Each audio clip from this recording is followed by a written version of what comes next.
Hello everyone, SSC জোনে আপনাদেরকে স্বাগতম। সুপ্রিয় নবম দশম শ্রেণীর শিক্ষার্থীরা, আশা করি আপনারা সবাই ভালো আছেন। ইতিমধ্যে শোভা গল্পটি হয়তো আপনারা পড়েছেন। আজকে আপনাদের জন্য শোভা গল্পের most important MCQ and short question নিয়ে হাজির হয়েছি। এই ভিডিওটি দেখলে আপনারা পরীক্ষায় অনেক প্রশ্ন কমন পেতে পারেন। চলুন শুরু করা যাক। দেখুন আমাদের প্রথম প্রশ্ন, শোভা কার পায়ের কাছে বসে মুখের দিকে চেয়ে কাঁদতে লাগলো? আমরা গল্পে পড়েছি শোভার যখন বিয়ে ঠিক হয় বিদায় তাকে গ্রাম ছেড়ে চলে যেতে হবে, এই জন্য শোভা তার বাবার পায়ের কাছে বসে মুখের দিকে চেয়ে কাঁদতে লাগলো। আমাদের দ্বিতীয় প্রশ্ন হলো, শোভা জলকুমারী হলে কি করত? এটা শোভার নিজের একটা কাল্পনিক চিন্তা। শোভা জলকুমারী হলে কি করত?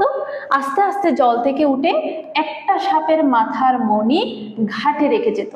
অর্থাৎ সে জলকুমারী হলে সে কি করতো, সাপের মাথার মণি এসে সে ঘাটে রেখে যেত এবং প্রতাপ সে মাথার মণিটা নিয়ে পানিতে ডুব দিত। আমাদের তৃতীয় প্রশ্ন হলো, প্রতাপ শোভার মর্যাদা বুঝতো কেন? আমরা গল্পে পড়েছিলাম যে আমরা ইতিমধ্যে ক্লাস নেওয়ার সময় আমি কিন্তু বলেছিলাম একটা কথা, প্রতাপ কিন্তু অনেক চালাক। সে কিন্তু এমনি এমনি শোভার সাথে বন্ধুত্ব করে নাই। সে ছিপ ফেলে মাছ ধরার সময় বাক্যহীন সঙ্গী সর্বাপেক্ষা শ্রেষ্ঠ বলে প্রতাপ শোভার মর্যাদা বুঝতো। অর্থাৎ ছিপ ফেলে তার কি মাছ ধরার সময় যেহেতু বাক্যহীন সঙ্গী লাগবে, কারণ কথা বললে তো সে মাছ ধরতে পারবে না, এই ক্ষেত্রে সে ছিপ ফেলার মাছ ধরার সময় বাক্যহীন সঙ্গী সর্বাপেক্ষা শ্রেষ্ঠ বলে সে শোভার সাথে কি করতো, শোভার মর্যাদা বুঝতো। এখন আমাদের নেক্সট প্রশ্ন হচ্ছে, শোভার মা শোভার প্রতি বিরক্ত ছিলেন কেন? হ্যাঁ, আমরা জানতাম যে শোভার বাবা কিন্তু শোভাকে অনেক যথেষ্ট ভালোবাসতেন, কিন্তু শোভার মা শোভার প্রতি বিরক্ত ছিলেন কারণ আমরা যদি দেখতে চাই, জন্ম হতে শোভা কথা বলতে না পারত না বলে শোভার মা তাকে নিজের কলঙ্ক জ্ঞান করে তার প্রতি বিরক্ত থাকত। অর্থাৎ একজন মা নিজের সন্তানকে নিজের অংশ বলে মনে করেন। এখন যেহেতু নিজের অংশ মধ্যে কোনো ত্রুটি দেখা দিলে সেটা নিজের ত্রুটি বলে মনে করে থাকে, সেই জন্য শোভার মা তাকে নিজের কলঙ্ক বলে জ্ঞান করে থাকেন। এখন আমরা 5 নম্বর প্রশ্নটি দেখি। এখানে বলেছে কি, গোসাইদের ছোট ছেলেটির নাম কি? আমরা গল্পের মধ্যে পড়েছিলাম গোসাইদের ছোট ছেলেটির নাম হলো প্রতাপ। অর্থাৎ প্রতাপ সেই ব্যক্তি যে কিনা অকর্মণ্য ছিল। এখন আমরা যদি সেকেন্ড প্রশ্নে যাই, শোভা কিসের মতো শব্দহীন এবং সংজ্ঞাহীন? অর্থাৎ শোভা নির্জন দ্বীপের মতো, শোভা নির্জন দ্বীপের মতো সংজ্ঞাহীন এবং শব্দহীন। অর্থাৎ নির্জন দ্বীপ মানে কি? নির্জন দ্বীপ মানে হচ্ছে যে দ্বীপে কোনো কোলাহল নেই, কোনো আওয়াজ নেই, সেই দ্বীপের মতো হচ্ছে কে? শোভা, কারণ শোভা বাক প্রতিবন্ধী ছিল বিধে। এখন আমাদের পরের প্রশ্ন হচ্ছে, শুক্লা দ্বাদশীয়ত্ব কি? এখন শুক্লা দ্বাদশীয়ত্ব আমরা সাধারণত বুঝবো না। শুক্লা দ্বাদশী হলো চাঁদের 12তম দিন, চাঁদের 12তম দিন।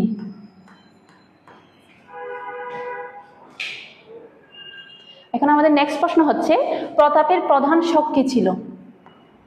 ওই যে বললাম প্রতাপের কিছুক্ষণ আগে, প্রতাপের প্রধান শখ ছিল ছিপ ফেলে মাছ ধরা, কারণ সে অকর্মণ্য, তার শুধুমাত্র একটাই শখ ছিল। কারণ তার প্রধান শখ কেন বা ছিল? কারণ সে এই কাজে অতিরিক্ত সময় ব্যয় করতে পারত বিধায় তার প্রধান শখ ছিল ছিপ ফেলে মাছ ধরা।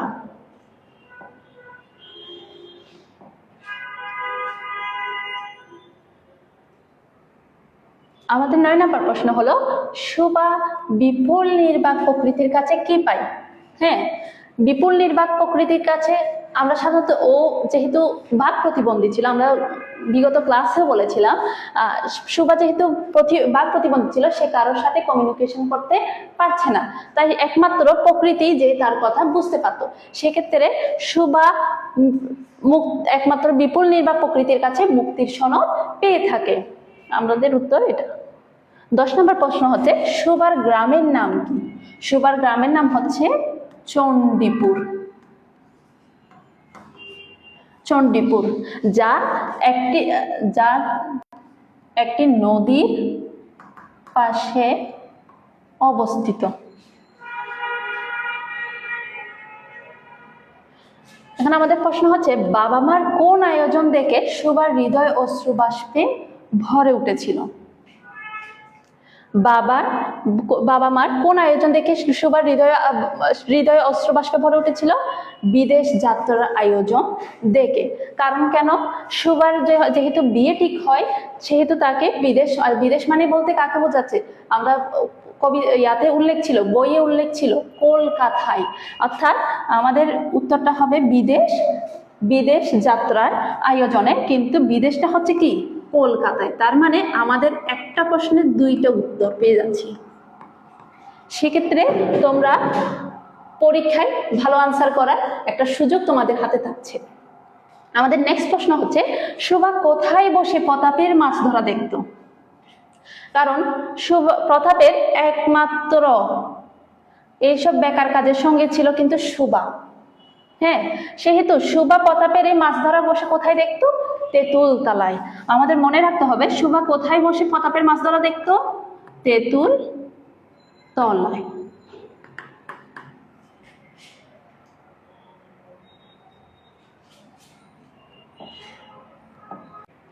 দেখো, দেখতে দেখতে কিন্তু 12টা প্রশ্ন শেষ করে ফেললাম। বাসায় হলে কি এই 12টা প্রশ্ন পড়তা? একদমই তো না। আমি জানতাম তোমরা পড়তা না। চলো এখন আমরা শুরু করি নেক্সট প্রশ্নে। সুভার ভাষার অভাব পূরণ করে দেখে। আমরা জানি সুভা যেহেতু বাক প্রতিবন্ধী, সে কথা বলতে পারে না, সে সবসময় কার সান্নিধ্যে থাকে? প্রকৃতির সান্নিধ্যে থাকে। এজন্য সুভার ভাষার অভাব কে পূরণ করে দেয়? প্রকৃতি পূরণ করে দেয়। কে বুঝেছে বিধাতার অভিশাপ রূপে জন্মগ্রহণ করেছে? এখানে আমরা যে গল্পটা পড়ছি, গল্পের নায়িকাকে সুভা কি? বাক প্রতিবন্ধী। যেহেতু সে বাক প্রতিবন্ধী, কথা বলতে পারে না, মানুষের সান্নিধ্যে যেতে পারে না, মানুষের সাথে যোগাযোগ করতে পারে না, সেহেতু সে এটাকে বিধাতার অভিশাপ রূপে জন্মগ্রহণ করেছে। তাহলে এখানে কে বুঝেছে? সুভাই বুঝেছে। আমরা যদি নেক্সট কোয়েশ্চেনে দেখি, কিভাবে সুভা বোনদের বিয়ে হয়েছিল? কিভাবে সুভার বোনদের বিয়ে হয়েছিল? দস্তুর মতো অনুসন্ধান ও অর্থ ব্যয়। অর্থাৎ দস্তুর মতো অনুসন্ধান ও অর্থ ব্যয় মানে কি?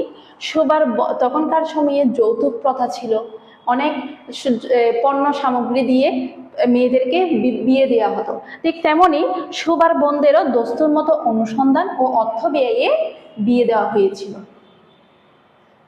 বাণীকণ্ঠ ঘুম থেকে উঠে সবার ঘরে কি খাচ্ছিল? বাণীকণ্ঠ ঘুম থেকে উঠে সবার ঘরে, আমরা গল্পে পড়েছিলাম, তামাক খাচ্ছিল। কি খাচ্ছিল? তামাক খাচ্ছিল।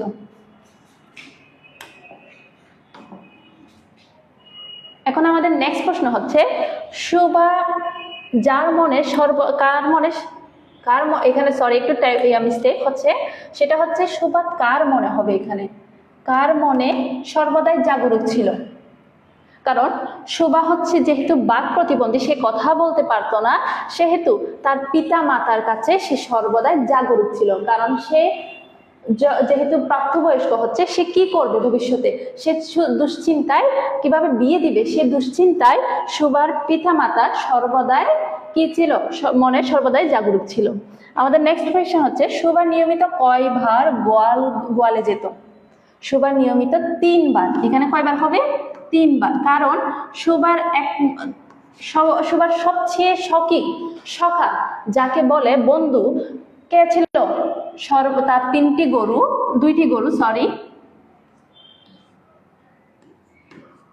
একটি হচ্ছে সর্বস্বী, আরেকটা হচ্ছে পাঙ্গুলি। তার মানে দেখো, আমরা পড়ছি কি সুভা নিয়মিত কয়বার গোয়ালে যেত? 3 বার। কিন্তু তার সাথে আমরা কি জানছি? তারা কে কে ছিল, কাদের জন্য সে গোয়ালে যেত? 2টা গাভীর জন্য। কে? সর্বস্বী, পাঙ্গুলি। মানে একটা প্রশ্নের মধ্যে আমরা কিন্তু কয়টা উত্তর পেয়ে যাচ্ছি? 3 রকমের উত্তর পেয়ে যাচ্ছি। আমাদের নেক্সট কোয়েশ্চেন হচ্ছে, সুভা কখন নদী জলে শয়ন শয্যা বিছিয়ে পড়ে? কখন? আমাদের উত্তর হচ্ছে শুক্লা দ্বাদশীর রাতে। এখন এই শুক্লা দ্বাদশী হচ্ছে কি? আমরা ইতিপূর্বে পড়েছি শুক্লা দ্বাদশী হচ্ছে চাঁদের 12তম দিন, অর্থাৎ সুভা কখন নদী জলে শয়নসজ্জায় বিছিয়ে পড়ে? শুক্লা দ্বাদশী রাতে। সবশেষে অসহায় সুভা কার কাছে আত্মসমর্পণ করেছে? অর্থাৎ যখন তার সময় হয় যে বিদায় নেওয়ার, কারণ তাকে বিদেশে অর্থাৎ কলকাতায় চলে যেতে হবে তার বাবা মার সাথে, তখন সে সর্বশেষ একজনের সাথে দেখা করতে যায়, একজনের সাথে আত্মসমর্পণ, যাকে আমরা এখানে বই ভাষায় বলেছে আত্মসমর্পণ করেছে। কার কাছে? প্রতাপের কাছে, সর্বস্বী পাঙ্গুলির কাছে, নাকি তার দুইটা সখা বিড়াল শাবক আর ছাগলের কাছে? কার কাছে? একজনও না, এখানে হচ্ছে ধরণীর কাছে, অর্থাৎ ধরিত্রী বা পৃথিবীর কাছে, যাকে ধরণী, বইয়ে যেহেতু আছে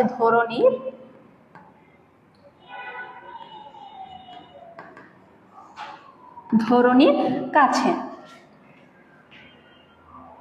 পাথালের রূপা অট্টালিকায় কিসের পালঙ্ক? এখানে হচ্ছে সোনার পালঙ্ক। কারণ কি? কারণ যখন ওই সুভা কাল্পনিকভাবে চিন্তা করছে সে যদি জলকুমারী হয়, প্রতাপ যদি সাপের মণিটা নিয়ে জলে ডুব দেয়, তখন সে চিন্তা করছে পাতালের রূপা অট্টালিকায় সোনার পালঙ্কে বসে একমাত্র কে? রাজকুমারী। সে হচ্ছে কে? সুভা।